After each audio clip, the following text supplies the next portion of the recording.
When I say dream big, but always put the customer at the center of your dream. Because remember, they're the person that you're in business for. They're the person that you're servicing. They're the person that you're hoping to transform their lives, their experiences, or maybe help them accomplish something. So when you start to see your business as not just the business, the organization, the glitz and glamour of it as well, taking that step back and really realizing that you are really in service to your community, whether it's a vegan community, whether it's a non-vegan community, because you're trying to help them make change and help them align their values.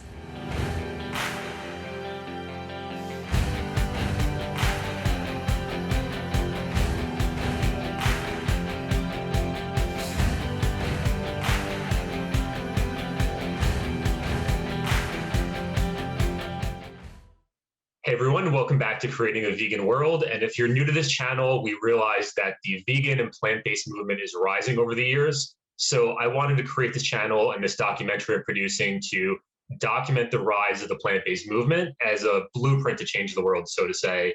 So I interviewed people who are vegan politicians, material innovators, everything along those lines. And today we're speaking with Stephanie Redcross West. She is from Vegan Mainstream, and she's going to shine the light in the role of vegan businesses and vegan jobs in growing the vegan world. So thank you for joining us, Stephanie. Absolutely. I'm very happy to be here. Great. We'll get into what you do in a second, but maybe start off with the bigger picture. What role do vegan businesses play in growing the vegan world? I really believe that vegan businesses create access. I think one of the challenges we have with moving the movement forward and also making sure the movement is really in like every nook and cranny of communities, small towns, big towns, towns that are progressive, towns that are conservative, and so forth. By having kind of businesses have a significant role in moving the movement forward, what businesses can do is create products and alternatives to products that are harming animals, to products that are used or hurting our environment, to products, and not just products, but even services and systems that are in place that have been a little bit habitual, a little bit of, the way we've always done things. And as we want to change the world, we need people who are using innovation, people who are looking at the world differently to source different materials, to make clothing and so forth. And with those individuals bringing new products to the market, we can change the entire kind of supply chain and make sure that we're making a better world in what we're creating, what we're recycling, and also what we're using in the choices we're making on a daily basis. That's great. And we both come from the business world where we know like it's the entrepreneurs who are motivated, they find problems in the world. So for example, we go to Whole Foods and let's say granola bars, for example, we go in, everything has either milk or honey in it. So as entrepreneurs, we solve problems, we recognize that, and we each play our unique little role. Maybe one person creates a vegan granola bar, another one vegan cheese, etc., and then slowly shifts. So maybe before we get more about vegan businesses, introduce what your brand is, what you're doing, and your background. Yeah, my background is really in marketing and business strategy. I really kind of grew up in an entrepreneur family, so I'd probably say that's a little bit in my blood. And then I did spend some time in corporate America. I spent about 8 or 9 years working for a large multinational corporation, traveling really across the world and seeing how business structure works, how process and plans work. And really my passion and my goal was to be able to kind of bring those things into the movement and bring them into the movement in a professional environment. So whether people want to start a business today, whether they even want to just align their career or maybe walk that path, what I try to help people do is make that transition and help them understand that maybe they have a great product or service. Maybe they know how to do something really well, whether they're an interior designer, maybe they're a trainer and they teach people on how to build their leadership skills. What I try to help people with is the business side because they're an expert often in the product and the service that they offer, But where they need help is the business acumen. How do I set up a course? How do I market to my people? How do I communicate? How do I understand my customers? All those things are question marks that kind of pop up in people's minds. And what I try to do is coach them through that process, train them through that process so that they feel strong on the business side and they can also get their product and service out to the world. Definitely. You said you do a lot of marketing. I guess the stage before that is finding the right business idea. So whether it's ways your clients found one in the past or opportunities you've seen, if someone's watching this and they say, I want to start a vegan business, where would you guide them to start to just find the right idea? I think a lot of it is just making sure you understand that you're filling either a need in the market or where there's a gap in the market. And I know that can sound like very general and it feels like, "Oh, what do you want me to do? Like do market research, Stephanie?" And that's not what I'm necessarily saying, is that I always want people to always keep that in mind so that when the light bulbs go off, you do that validation or that check and make sure there is truly a need for it or you're filling a gap so that we make sure that there's demand for what you want. Because I hate to say it, sometimes ideas are too soon. Sometimes the market's not ready sometimes for things. And it is a little bit of a timing thing. But what I tell people to do is start with some basics. A lot of people, I'll tell them to start with things that they enjoy doing, things that they know well, skills that they have, and kind of think about what those skills are. And is there a way to turn those skills, those expertise into a specific business model? So if you're a great teacher, trainer, coach in a sense, and maybe you've coached someone in something totally different, maybe you've been an electrical engineer in your, in your current job. Maybe you've, been teaching and coaching people, but you are a nurse as an example. The idea is that you can take those skills, that you can take those expertise and turn those into a business, turn those into an opportunity, whether you're helping individuals and helping other nurses not only develop their skills, but put that vegan twist on it, where you're maybe helping people who are surgical nurses and they help people with recovery and how they can incorporate a vegan diet or a plant-based diet or a whole foods plant-based diet into their recovery so they have a speedy recovery. Now, what you're doing is you're kind of blending together an idea with expertise, and it almost comes like a little recipe of how you build a business, how you build an idea and a concept. And what I love to tell people to do is don't always think that you have to create that next, vegan burger. You have to create, something in the food space where we need more ideas. We need more innovation there. And actually, that market has just been blowing my mind.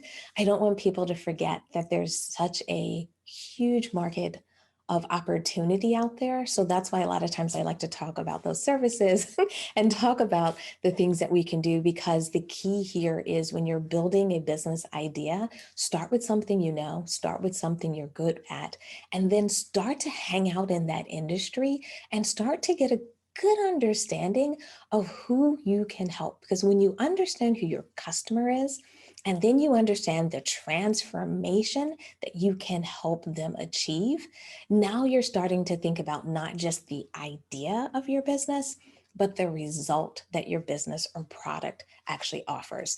And I really hope that for most people, and maybe I've given you a lot to think about, so you might have to grab a piece of paper and watch this again so I completely understand. But I just want to make sure that when you think about an idea, it's not just a single thought of, can I run a business like this? It's really making sure that you understand that you have the concept, the customer, what that offer would be, and then get comfortable with doing things like testing it, doing a proof of concept, getting a couple of clients or customers and validating it. That's why people get product markups. That's why people, go through the process of doing food sampling, all these things that happen in the background that some of us just don't realize happen. You can even do it as a small business. You can do it at your local farmer's market. You can do it in so many different ways. That is so important that you take those steps to validate it so that you have something strong, something that's been validated by customers purchasing, buying it, and experiencing it. And then all we have to do is talk about scaling it. Amazing. And I guess you could write a book on business ideas, and there's so much involved. And I guess from my experience, I just want to add stuff, but that'll take away from the vegan side of the interview. But mainly, it's you get the business idea, then there's getting it out to market. So I forgot if I mentioned during my last interview with you, or you interviewed me, where I built an online business. I had my passive income lifestyle that I wanted to make a difference in the vegan world. So as a number two, I joined at Veg Ready. I think you're familiar with them. Yes. So they did a Kickstarter and validated the idea. So for people who don't know Kickstarter, you put your idea on there and you get pre-sales for the most part to help fund the launch of the business. So that validated in one sense, but once the product was created, we're like, okay, now the next stage is the fun part, getting it out to the world for everybody to see. So it was just like a scramble's not the right word, but like reaching out to nonprofit organizations, paid advertising, social media, and all this other stuff. So maybe you want to touch upon for maybe business owners who or non-business owners who have the right expectation. Once your product is created, it's not like you're going to make a million sales right away. So what comes next with the marketing side of things? Yeah, I'm really glad that you're asking me this because I do think sometimes when we read like books about people's stories or people who are CEOs or business owners, it sounds like it's from an idea to $1 million sounds like, a sprint in a sense. But the reality is for most businesses, especially to build a sustainable business. And I think that's the key that I tell a lot of people is there are plenty of businesses that have been great businesses, big businesses, but some of those businesses didn't last long. Those businesses were not able to sustain their growth because we all think about like, I need enough customers, I need enough customers, but sometimes you can get like too many customers, and if your infrastructure can't handle it, it can really damage reputation and experience. So what I tell a lot of people is to really sit down and think about where do you want to be? Like really ground that so you can start to set your expectations. Like, where are you at from a revenue standpoint? How many hours do you want to work? What are you expecting to really happen? And I know for some people are like, well, I don't know what to expect. Do I just pull it out the sky, Stephanie? And sometimes it is. If you've been working a full-time job and you want to be able to replace that salary in the first year, what would that look like? How many customers do you need? Start to understand what those numbers are because I think sometimes we think we need a gazillion customers to make things work. We need a gazillion sales to make things work. And I think sometimes we're not spending time understanding the numbers behind our business. But I would really say for anyone out there who's got maybe a little bit of anxiety about starting their business, maybe they're worried about how fast and how furious they have to approach this process. I really think the reality is that there's true stages in businesses. In most businesses, it's going to take maybe 2 to 3 years to really get financially sound. A lot of businesses are fueled by either people's 401ks, unfortunately. People are taking their money out of their savings to make these businesses work. There's a lot of companies, which not everyone realizes that will, go to IPO and they're not making a profit at that point, even though they're big, huge brands. They're brands we see in the grocery store, we're taking our selfies next to. And I think what you have to really understand, and it also depends on your goal. Do you want to IPO or do you want to be profitable? But I do think profit should be in that near future. Plan for you is that you really have to think through and understand that it takes time for a business to be able to generate enough income to pay for itself, to be able to pay for employees, to be able to pay for trials and tests and products and ideas. Because as you put those ideas out there, maybe you test a new course, you might test two courses and one does well. The other one is kind of your like R&D in a sense as a service business. And you have to be ready to be able to absorb that cost, absorb that time. And I think the key here is when you're planning your business is really think about your business on a 2-year, 3-year, 5-year trajectory. You can go out to 10 years, but I find for new entrepreneurs, that just sounds like, we're getting in a time machine at that point. So I tell people to think about 2 years, 3 years, and even up to 5 years and think about where you're going to be because it's going to take time to get a logo created. That could take you 2 months, 3 months. It's going to take time, especially if you have a product that has to be created and sourced. Some of the products are going to be sourced in the US, some of the supplies may be sourced overseas. And many of those items that are sourced overseas, they have to get on a boat to get to you. When they get on a boat to get to you, they take a good amount of time to actually arrive. So when you think that you're going to launch next month or 2 or 3 months from now, it's going to take time for the supplies to get to you. And I don't mean supplies that are coming from places that we would not want to get supplies from. I mean supplies coming from industries, communities that are very reputable. It just takes time for those things to arrive. It takes time for you to do a marketing cycle. When you think about doing a promotion, you're most likely going to be doing a promotion over 30 days, 60 days, maybe even 90 days. So if you take a year, and that's if you're doing back to back, you would probably do 4 different promotions in a year. Most of the time, you're going to need to be able to promote, adjust, then promote again. So for most people, you're going to have like 2 major promotional seasons in a year. So if you're launching new products, if you're launching new offers, it may take you 2 years to launch 4 or 5 different products. It's going to be hard to get those all launched in one year. So I know I'm giving you such a long, long answer.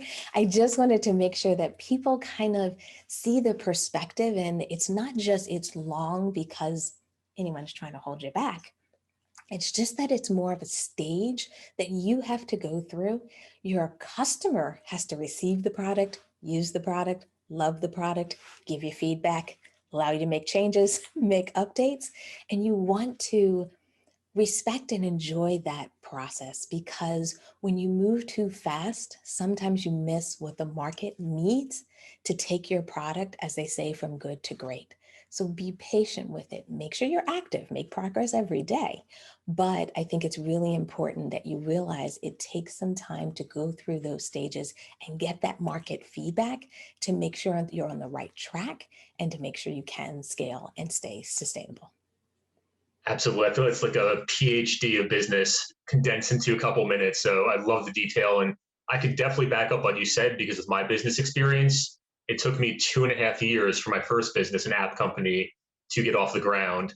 Granted, at the time, I was jumping from one idea to another when things didn't work out right away. I didn't have the proper expectations. So, because I didn't have the expectations of there is a million small failures on the way to success, then I easily gave up. And the other example I just want to share with the viewers is I imported artichoke leaf extract from Peru. It's clinically studied to lower cholesterol. I originally imported it as a hangover cure because it was supposed to be used for that too. But when I sent it from Peru to the United States, I called up a customs broker in Texas saying, hey, can you get it through customs?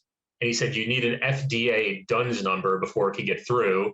That usually takes 30 days to go through. And there's a like $120 storage fee per day in customs if you don't get it through. So the scrambling, the paying out of pocket, and things always cost more money than you expect and take longer than you expect. So that's why what Stephanie was saying with have that 5 year goal anchored in and be like, okay, when I work through this, that's what I'm going for. So that's just my experience to really back up what you said. So we talked about business ideas, marketing, getting out to the world. I guess there's a stage of the business where there's employees coming in, as well as people maybe who are not entrepreneurs watching this, where maybe they want a job in the vegan economy. So if you talk about your vegan job boards and tips for people or certain skill sets that could get them vegan jobs. Absolutely. So, one thing I just mentioned is as you're building your business, I tell a lot of people to build your business in stages, step by step. And it's really the same thing when you're bringing on individuals, when you're bringing on team members. And I use that kind of term team members because I think when we read the stories, it sounds like I'm going to have a huge team, full time employees. I'm going to have that office that I see on TV, and everyone's going to be buzzing around doing great things. And the idea is that you may get there. That may be your dream and that may be what your business needs. But when you first start out, you really have to be careful with cost. You really have to really pay attention to that. So I tell a lot of people when you're looking to hire and you're using tools, even like our job board, is to make sure you have the budget to expand. Make sure you have the money. And I bring this up because we had a lot of trouble when we first started our job board where people are like, oh, I'm just going to put like free internships on there. I'm just going to put, an opportunity for people to get their experience. And yes, people need that experience, but we have to be fair to our community. And I do believe that starting a business, it's so important to build a process where you're compensating people for their time. You're really saying that you value that, and it creates kind of a nice loop in your business where you're hiring vegans so other vegans can have vegan careers. Like it creates this like beautiful, circle and vegan economy where we have money going into our economy and coming in and out, where people are buying products and then also making money and using that money and reinvesting it into businesses. Like all of that happens by hiring people and bringing people into your business. But that's why I think it's important to make sure that you do it when you can afford it. And you also do it in increments. I even tell people, if you're not ready to bring someone in full time, bring someone in part time. I've brought people in for 5 hours a week and then 10 hours a week. And then, we've gone up from there, as long as you're honest up front about what is the requirement number of hours. I don't want you to bring in somebody for 5 hours a week and expect them to do 20 hours a week of work. We want to be fair. We want our values as vegans, our compassion as vegans to extend to our team as well. But what I love about the job board and the opportunity that we hope we create for people is to create I guess, space where businesses that need help and need people that align with their ethics can match up with people who are looking for careers that allows them to express their ethics, express what they're passionate about, and learn kind of how their career can be intertwined with their vegan passion. And that's kind of the idea with the job board. It's almost like a little bit of a matchmaking purpose to help people connect and help businesses who are out there trying to grow and bring in people who understand their mission to really be able to find those individuals. And we've been doing it for a while. Like we started the job board, oh gosh, maybe 6 years ago. Oh, So wow. even in the beginning stages, there wasn't a lot of jobs, and even now it ebbs and flow because, of everything that's kind of going on in the world lately. But it's really kind of been interesting to see how the jobs have changed over the years and how we're seeing more and more professional jobs showing up, more diverse jobs. So bringing in people as, managers, as leaders and so forth, and also giving people opportunity to do, different types of career, whether it's in food services and so forth, so that we're not just saying, because we're vegan, we're always in that food space.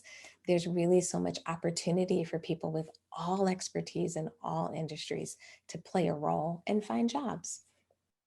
Great. And I've used your job board multiple times. We found team members for it. And then for my current business, I hired a freelance basis, a video editor. So there's freelance work where if it's not ready to bring someone in full time or part time, I said I need this video interviewed for my upcoming Kickstarter campaign. She did the edits, and then that project's kind of still building out the audience for the Kickstarter, but hopefully it turns into, whether her or someone else, like longer term things. So people could start small, then come in like one step at a time.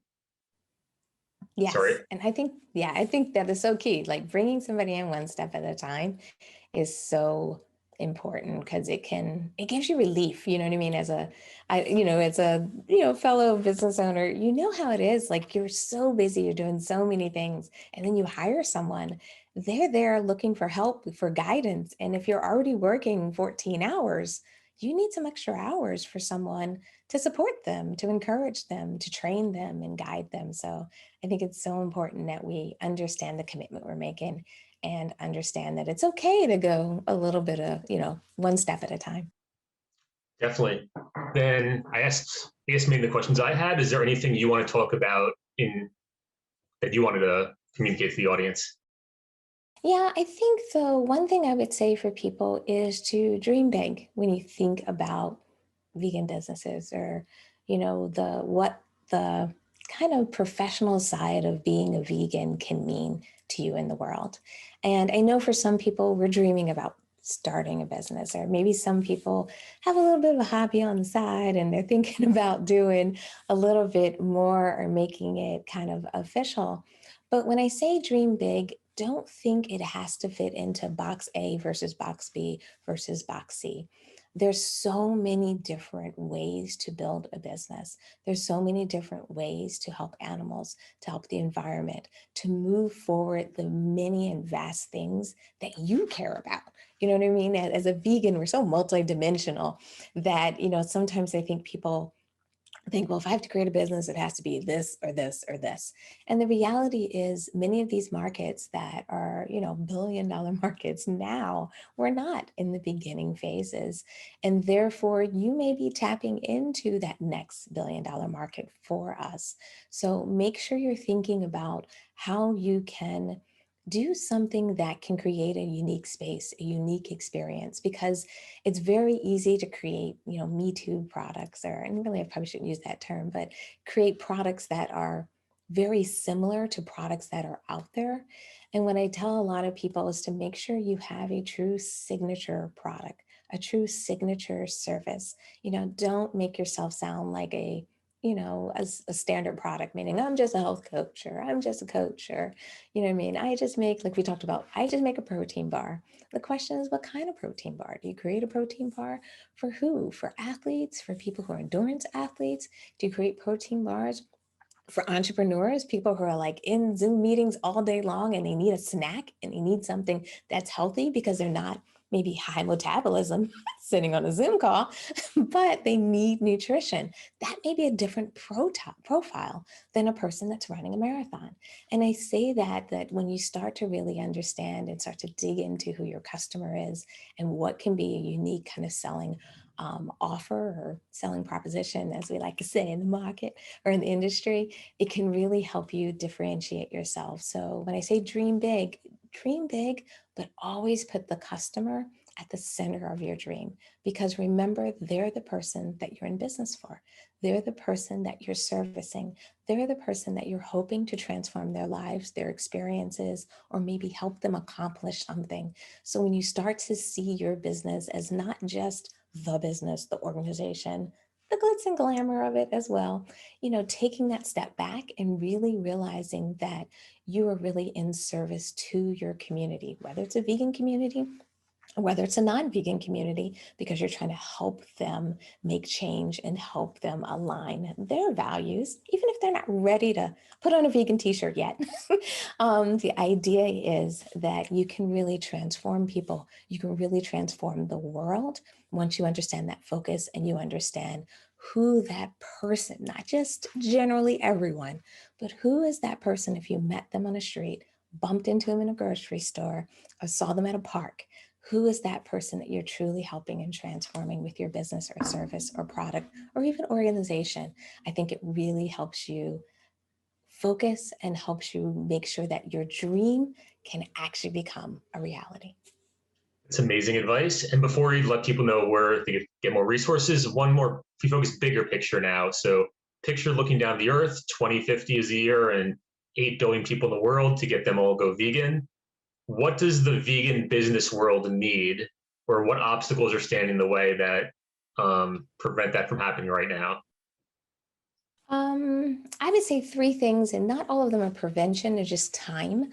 I think the number one thing that the vegan business world needs is we need a way to bring down the cost. Most of our products, even sometimes our services, in a sense, can be the higher option. Now, a lot of that's just because in some countries there's a lot of subsidies that are out there. So it's not just inherently the product or service. It's the idea that government is assisting some of those other brands and those businesses. So we need a really an equal playing field when we're doing pricing, when we're able to kind of put together our models so that customers really feel like, the vegan option isn't the splurge or isn't the item that, requires a level of investment. It can be that everyday item. So I think that's one key thing. And we're starting to see some of that change. Also, as these products get more scale, because there's so much innovation happening right now.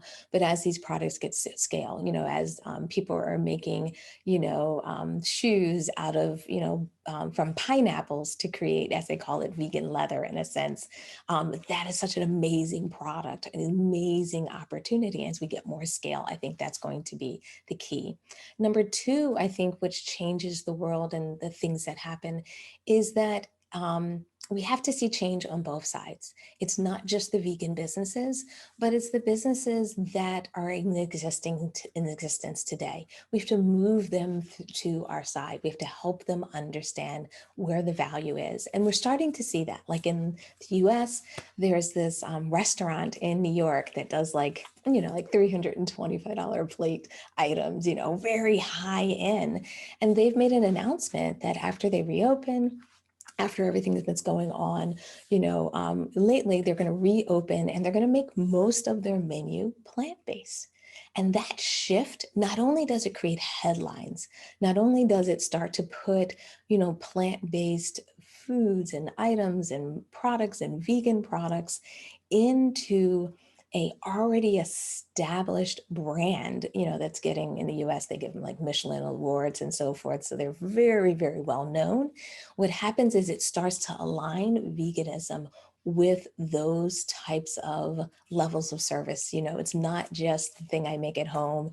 It's not just the thing that I build. The idea is that vegan products and services can be for all ranges, all levels. They can be at the luxury level, they can be at the environmental level, they can be at the, community level, they can be at the, from scratch level, all different walks of life have access to it. And I really think as we see those things happen, and I really think in 2050 that we're going to see more and more of that we're going to see brands that used to be. And now we're like, who they are now. I think that's going to be key. And then I also think some of the difference that I guess I'm hoping to happen is how technology can fuel us. We're starting to see now how tech really creates a level of access. It creates a level playing field, especially for entrepreneurs. A lot of the technology that businesses have used for fulfillment, businesses use for customer service, businesses have used to really make sure that people feel supported was only available at that corporate level. It's a big price tag. And to be able to give your customers really a sense of just community and, connect with other customers and so forth, was harder and out of reach, even when we think about it 2 years ago, 5 years ago, especially, 10 years ago when I started, or really it's been 11 years when I started my business, where now more and more of that software is so much easier for people to tap into, even things like Kickstarter. When you can do a Kickstarter campaign, in the past, that was a very hard thing for a business to be able to do when they're trying to make the product, where now there's services out there that are designed to help businesses. There's technology that allow us to communicate across countries, across, waterways and be able to connect. And I think as we start to feel more connected, we can have more dialogue, we can have more discussion. And I think technology can also shed the light more on this movement so people understand that this isn't just a trend. This is a movement that wants to save lives. This is a movement that wants to change the world from an environmental standpoint. This is a movement that really wants to protect animals, that wants to make sure that we have a compassionate kind of approach to the world. So when we make tough decisions, we make it with a compassionate eye, maybe not with the ways we used to make those decisions, which kind of got us into this problem and situation we're in right now. So the idea is if we can bring more and more people to that table, if we can use technology to help make things easier, accessible, move faster around the world, and we can give people even better customer service, support, and fulfillment, I really think the world is going to be a totally different place by 2050. But I really think even in less time, I think businesses are really going to make such a huge difference in creating that accessibility that we talked about in the beginning of this interview, because that accessibility is the key. When you can go to your local grocery store, where you can go where you shop on a regular basis and know a vegan brand, product, or service is within reach, I think is going to be the game changer for our movement. I love it. And it's amazing all the things you said ties together with the other interviews I did on this channel. We're talking about getting the price of meat down. I interviewed David Simon, the author of Meatonomics, talks about that. Emma Hurst is a vegan politician here in Australia, talking about like the subsidies. And then the big technology thing since you started your business, Vegan Launch, we both interviewed Mark Winstein, and that Yes. allows everyday investors to invest something like $3 trillion in their stock portfolios. Now they can invest early stage businesses because of laws passed, I think, in 2016. So it's great to see it come together. I guess your focus is helping business owners, entrepreneurs. What's a good place to reach you, your website, your platform, or where can people find out more about what you do? Absolutely. Best place to go is kind of like home base for us is the website. So it's at veganmainstream.com, but we're also on social media as well. So you can always check us out, Facebook, Instagram, we're on YouTube, we're on LinkedIn. LinkedIn's a great place to connect because it's really fun because we can have more conversation and really have some of those professional dialogues, but we're on almost all the platforms out there. And then you can always email us at support@veganmainstream.com. Great. Thank you so much for taking the time. Absolutely. Thanks for having me. And thank you for this wonderful opportunity and everything that you're doing.